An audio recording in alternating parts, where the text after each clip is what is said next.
વિદ્યાર્થીઓની કલાશક્તિની પીછાણ કરવા તથા તેઓની સુષુપ્ત શક્તિઓને બહાર લાવવા હેતુસર GCERT ગાંધીનગર તથા જિલ્લા શિક્ષણ અને તાલીમ ભવન ભરૂચ દ્વારા આયોજિત અંકલેશ્વર નોબારિયા ક્લસ્ટર શાળાના કલા ઉત્સવ એસેન્ટ શાળા ખાતે આયોજન કરવામાં આવ્યું હતું।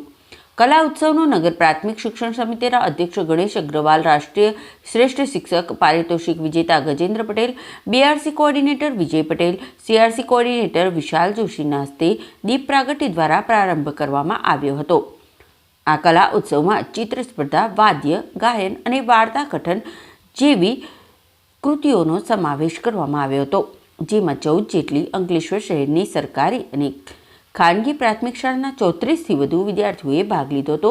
આ પ્રસંગે ગજેન્દ્ર પટેલે કલા ઉત્સવને બિરદાવી ભવિષ્યમાં વિદ્યાર્થીઓમાંથી નામાંકિત કલાકારો પ્રાપ્ત થશે એવી શુભેચ્છાઓ વ્યક્ત કરી ભાગ લેનાર વિદ્યાર્થીઓને અભિનંદન પાઠવ્યા હતા।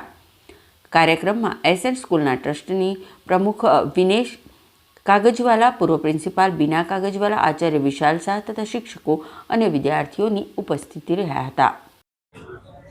GCERT ગાંધીનગર અને જિલ્લા શિક્ષણ ભરૂચ દ્વારા આયોજિત ક્લસ્ટર કક્ષાના કલા ઉત્સવમાં નોબારિયા ક્લસ્ટરની 14 શાળાઓ અને 33 વિદ્યાર્થીઓએ આ સ્પર્ધાઓમાં ભાગ લીધો છે।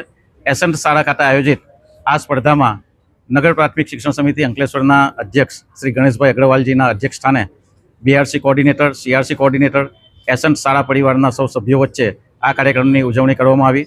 વિદ્યાર્થીઓ ચિત્ર સ્પર્ધા, વાર્તા સ્પર્ધા ઉપરાંત ગાયન અને વાદનની સ્પર્ધાઓ પણ અત્રે યોજાનાર છે।